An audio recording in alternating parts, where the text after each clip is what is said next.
Bem, o nosso trabalho hoje, vou trazer para vocês um pouco daquilo que eu já fiz ontem aqui na casa. Eu achei muito importante, vou mesclar um pouco, né? Porque falar sobre o Lázaro e o rico é no sentido figurado que Jesus falava, porque ele quis colocar para a sociedade da época sobre o rico e o pobre, e sempre deixando tentando influenciar as pessoas, deixando a sua mensagem de como ser rico e também como ser pobre, né? Ontem eu falava sobre isso, porque nós temos muitas dificuldades para conseguir nos encaixarmos nessa doutrina, né? Doutrina libertadora, diga-se de passagem, porque nós ainda somos carregados de sentimentos negativos, de sentimentos de querer tudo para si, da ganância, do primeiro eu, segundo eu, depois que eu vou pensar nas pessoas. Nós ainda não temos a condição de fazer doações para as pessoas. Nós doamos as migalhas como dava o rico a Lázaro, né? Porque não está no nosso ainda DNA espiritual essa decisão de fazer caridade, de doar aquilo que temos, né? Quando Jesus disse, deixa tudo que você tem para me seguir. É claro que não é na acepção da palavra. Então, ao longo do tempo, nós vamos nos distanciando do ter e chegando mais perto do ser. É por isso que quem está nesse caminho ainda não pode seguir Jesus, porque não está fazendo aquilo que ele está sugerindo, que precisa ser feito, não é? Então a gente ainda doa migalhas. E mesmo quando a gente frequenta templos, igrejas, aqui, a nossa casa, nós aprendemos nós temos o ensino,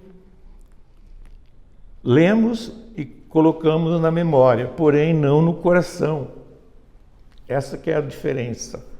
E essa estrada, esse caminhar da teoria para o coração, são séculos de vidas, você vivendo, sofrendo, porque a expiação e provas aqui na Terra.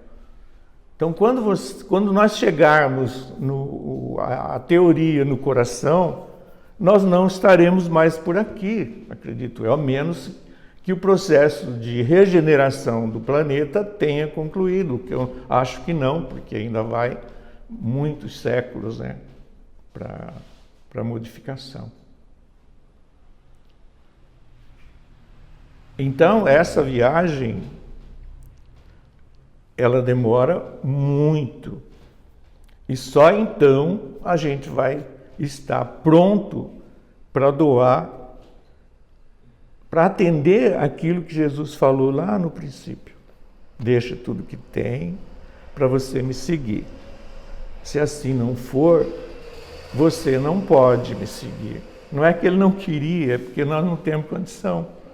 Veja os grandes espíritas que nós já conhecemos por aqui, uns vivos, outros já estão no plano espiritual, né? Como é que eles eram? O principal dele a gente precisa falar, porque esse já fez a conversão, né? Ele se converteu, a teoria dele chegou no coração, que é o nosso amigo Chico Xavier. Então, ele doou tudo que tinha, né? Uma pessoa que trouxe para a humanidade, pode-se dizer, muitos livros, muitas coisas, muitos ensinos, e nunca ficou com um centavo da renda desses livros. Então, esse se converteu, esse saiu da teoria e chegou no coração. Mas nós ainda não sabemos fazer isso. A nossa maneira de fazer um cálculo mais ou menos de como a gente está, ainda está naquilo que a gente sente quando vemos um nosso irmão sofrendo. Alguns param, tentam ajudar, conversam, sentem, até choram. Mas muitos não têm a menor compaixão. Então, essa também é uma virtude que falta para nós, compaixão. Nós ainda nos agarramos muito no ter. Quanto mais tiver, melhor. Eu não abro mão disso ainda, porque não cheguei. O meu coração ainda é duro. Mesmo com todos os ensinamentos que a gente recebe, com todos os exemplos, né, do seu Chico Xavier, do seu Divaldo Franco, Irmã Dulce, né, que todo mundo conhece, mesmo com esses exemplos na Terra, a gente só tem uma maneira de dizer quando que eu vou chegar lá, porque nós estamos estudando isso e nós devemos chegar. Mas depende de cada um o tempo e a distância que está esse patamar de hoje até lá, não é? E não adianta a gente dizer, não, mas eu vou à missa, eu vou ao culto, eu vou lá no centro espírita, ouço a palestra e tal. Na hora todo mundo faz a sua prece, esse contato estreito com a espiritualidade, com Deus. O pastor, o padre faz a pregação, precisa fazer isso, é caridade.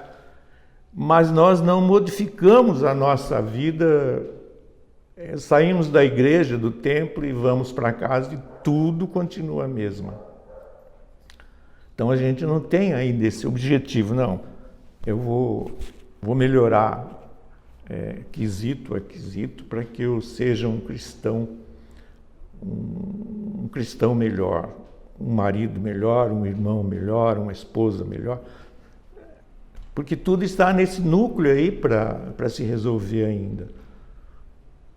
E eu falava do Chico Xavier, do Divaldo Franco, a gente pode notar que eles não tiveram casamento, não tiveram filhos, porque essa parte deles já foi vencida.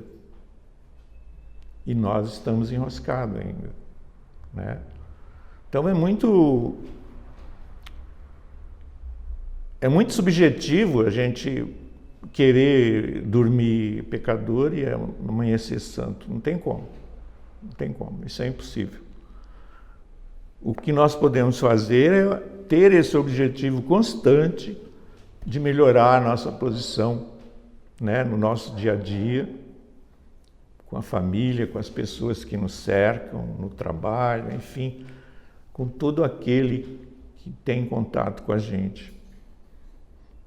Eu faço aqui, mais uma vez, me desculpe, mas eu sempre falo nesta frase de Mário Sérgio Cortella, porque ela é uma coisa que você pode colocar para reflexão, pelo menos. Na condição que você tem hoje, faça o seu melhor, enquanto você não tem condição de fazer melhor ainda. Então, percebe que essa frase nos leva a uma continuidade da melhoria. Vamos fazer o melhor sempre. E assim a gente vai alcançar o objetivo, que é a escala espiritual. Começar a subir os degraus. Eu ouvia hoje um vídeo do Divaldo Franco, que ele falava sobre os defeitos que nós temos, e ele colocava a maneira de você pedir ajuda à espiritualidade, a Deus, para que você coloque uma coisa de cada vez. Você vai descobrir os seus defeitos e vai colocar um defeito por semana, na sequência. Né? Isso eu não vou fazer mais. Então faz o roto, mas aquilo você não faz mais. Na próxima semana você elege outra coisa, né? E assim ele diz que melhora. Inclusive ele faz isso, né? Então é uma forma da gente melhorar a nossa posição, digamos, na escala espiritual. Porque não temos outra forma de buscar a felicidade. A felicidade está em nosso dever cumprido, ajudando o nosso próximo. Não adianta buscar de outra forma. Então a leitura que eu vou fazer é exatamente essa. A desigualdade das riquezas, porque fala muito do rico e de Lázaro, né? Porque um era rico, o outro pobre. Então fala muito disso e nos dá uma boa condição de refletir sobre a nossa vida agora e aqui, né? Porque nós podemos dizer também que desde a vinda do Cristo, já se vão 2000 e tantos anos, e nós temos muita coisa ainda para desenvolver na nossa consciência, muita coisa que a gente às vezes não acredita que acontece, né? Então essa mistura de almas nascendo aqui, que vem de outros lugares em que ainda perdura a barbárie. Então nós temos irmãos aqui que comete esse tipo de delito que choca todo mundo, né? Então essa mistura de espíritos nascendo nos planetas é um vai e vem, e nós precisamos ter esse objetivo de melhorar para que a gente, né, suba na escala, na nossa consciência, fazer sempre o melhor, fazer sempre o bem, né? Então essa leitura de hoje nos traz bastante, né, para refletir sobre esse assunto de ser rico e ser pobre. Então eu vou ler porque não sei se é comum na quinta-feira fazer a leitura do Evangelho, mas eu tenho uma teoria comigo que, se nós falamos o Evangelho, ele precisa ser lido, né? Ser colocado, porque eu sempre falo também de um costume que as pessoas têm de ter uma Bíblia em casa aberta, né? Uma mesinha num ponto estratégico. Então isso é bom. É bom porque, de certa forma, a pessoa dispensa respeito à espiritualidade, mesmo sabendo, às vezes, mesmo não sabendo, que a espiritualidade é como a gente lê e aprende aqui, né? Porque a Bíblia ela é um livro tido como sagrado, porém complicado para se entender. Não é como o Evangelho segundo o Espiritismo, que abre, né, os horizontes para a gente e nos dá uma clara visão de como seria, porque não é como será, porque na verdade, né, a gente só vai ter certeza um dia, não é verdade? Então o Evangelho eu gosto de ler uma parte dele porque, na minha opinião, ele, de certa forma, ele traz umas energias positivas para todos nós, né? Se bem que os mentores, os trabalhadores espirituais desta casa estão sempre por aqui quando nós estamos. E também indico para as pessoas fazerem o Evangelho no lar, porque o Evangelho no lar se dá a mesma coisa que aqui, né? Dependendo das pessoas, dependendo da família. Trazer os espíritos do bem para dentro de casa, pelo menos uma vez por semana, né? Uma vez por semana você faz a leitura, faz algumas considerações, faz uma prece, né? Toma água fluidificada e assim a gente traz para dentro de casa, como eu disse, a positividade, e isso ao longo do tempo traz a harmonia da família. Então nós vamos ler um pouco do Evangelho aqui, né, sobre a desigualdade das riquezas, que enfoca o assunto de hoje. A desigualdade das riquezas é um desses problemas que se procura resolver em vão, desde que se considere apenas a vida atual. A principal questão que se apresenta é esta: porque todos os homens não são igualmente ricos. Aí ele faz essa pergunta. Eles não o são por uma razão muito simples, porque não são igualmente inteligentes, ativos e laboriosos para adquirir, nem moderados e previdentes para conversar. Está matematicamente demonstrado que se a riqueza fosse igualmente repartida, daria a cada qual uma parte mínima e insuficiente. Supondo-se que essa divisão fosse feita, o equilíbrio seria rompido em pouco tempo pelas diferenças de qualidades e de aptidões de cada um. Que se isso fosse possível e durável, cada um, tendo somente o necessário para viver, resultaria na destruição de todos os grandes trabalhos que contribuem para o progresso e bem-estar da humanidade. Que ao supor que ela daria a cada um o necessário, não haveria mais estímulo que impulsiona o homem às grandes descobertas e aos empreendimentos úteis. Se Deus a concentra em certos pontos, é para que dali ela se expanda em quantidade suficiente de acordo com as necessidades. Admitindo-se isto, pergunta-se: por que Deus a dá a pessoas incapazes de fazê-la fluidificar ou frutificar para o bem de todos? É somente uma prova da sabedoria e da bondade de Deus.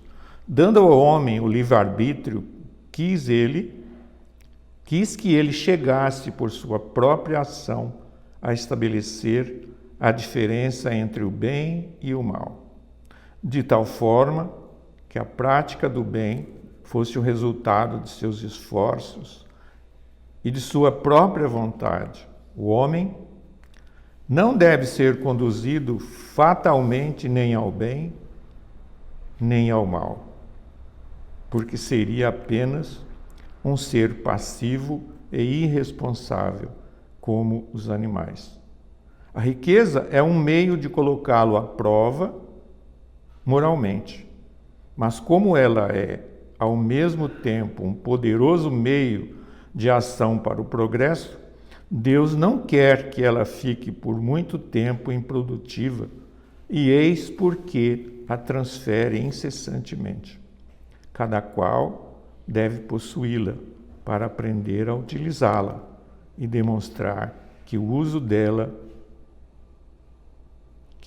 dela saberá fazer. Mas há uma impossibilidade material de que todos a possuam ao mesmo tempo. De todas as pessoas, se todas as pessoas a possuíssem, ninguém trabalharia, e o melhoramento da terra sofreria com isso. Essa é a razão de cada um possuir, por sua vez, desta maneira, aquele que hoje não a tem, já a teve ou a terá em uma outra existência. E outro que tem, agora poderá não ter mais amanhã. Há ricos e pobres, porque Deus, sendo justo como é, determina a cada um trabalhar por sua vez. A pobreza é para uns a prova de paciência e resignação. A riqueza é para outros a prova de caridade e abnegação. Então, como a gente vê nessa leitura, Deus é perfeito, está tudo no seu lugar, está tudo na hora certa, no tempo certo, não tem nada errado, né? Então, aquelas derrapadas que a gente dá às vezes, culpando Deus pelo nosso sofrimento, pela nossa miséria, não é. Eu trago agora aqui, bem oportuno, essa parte da leitura que nós aprendemos numa das segundas-feiras aqui e que eu achei muito importante trazer de novo para que a gente fixe essas coisas na nossa memória, na nossa mente, o quão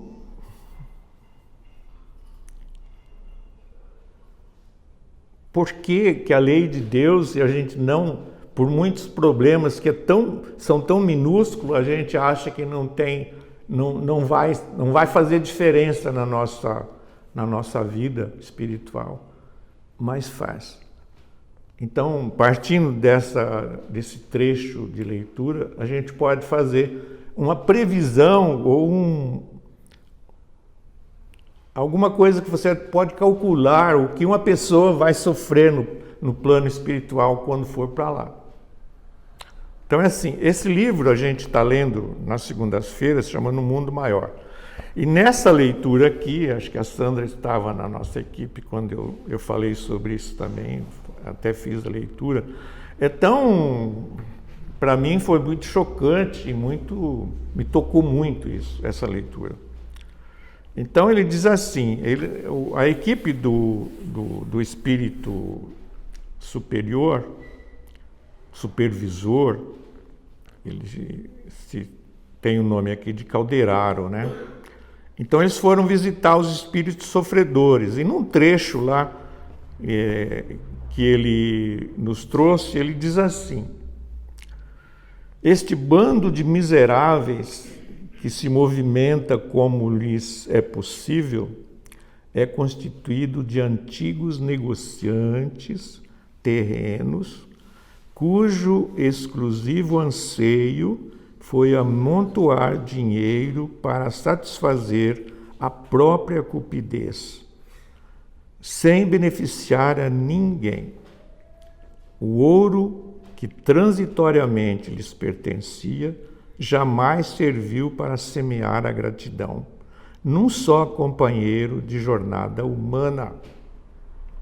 Famintos de forma fácil, inventaram 1000 recursos de monopolizar os lucros grandes e pequenos, em nada lhes interessando a paz do próximo.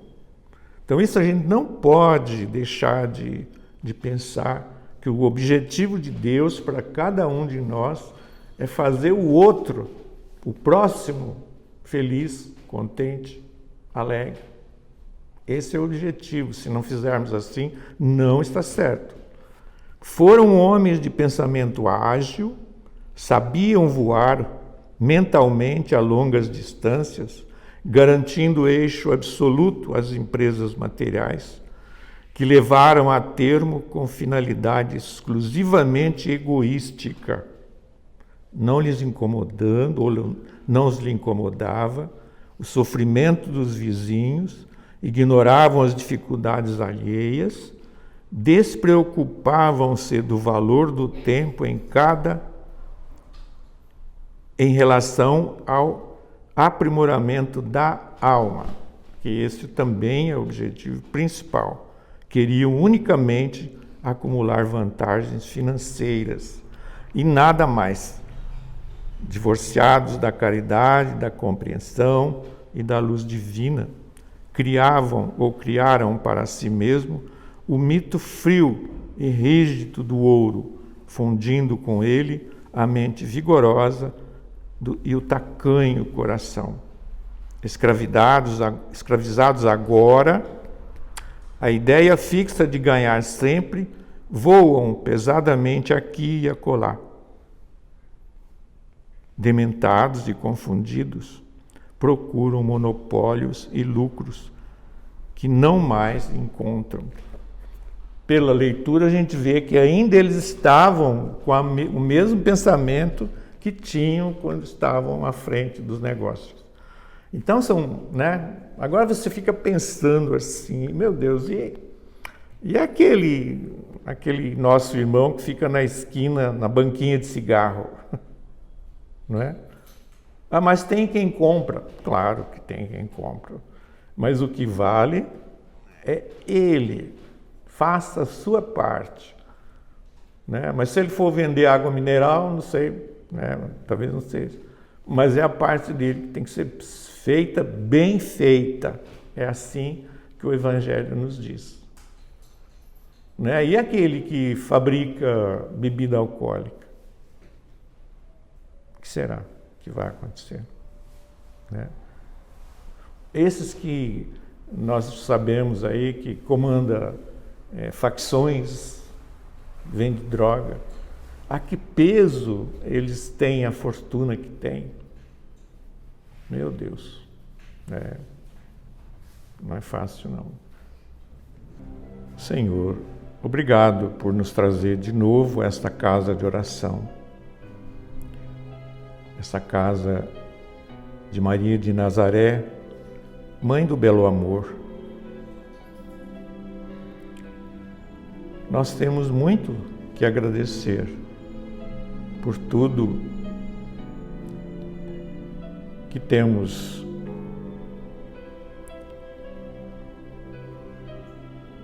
levado, digamos assim, desta casa, que é a paz,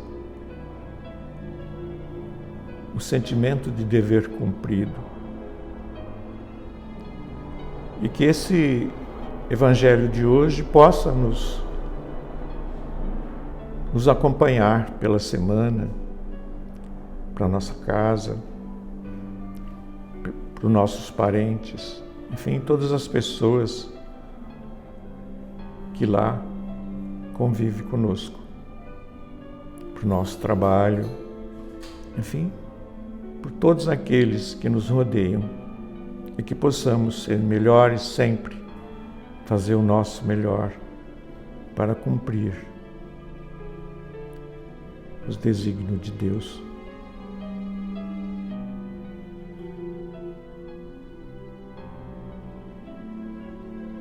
Queremos agradecer os mentores desta casa, os mentores de cada um de nós,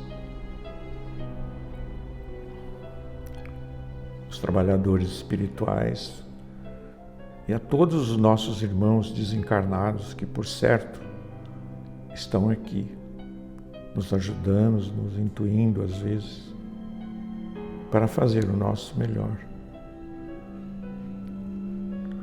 Obrigado, Senhor Jesus, por tudo que o Senhor nos tem dado, hoje e sempre. Que assim seja. Graças, Senhor Jesus.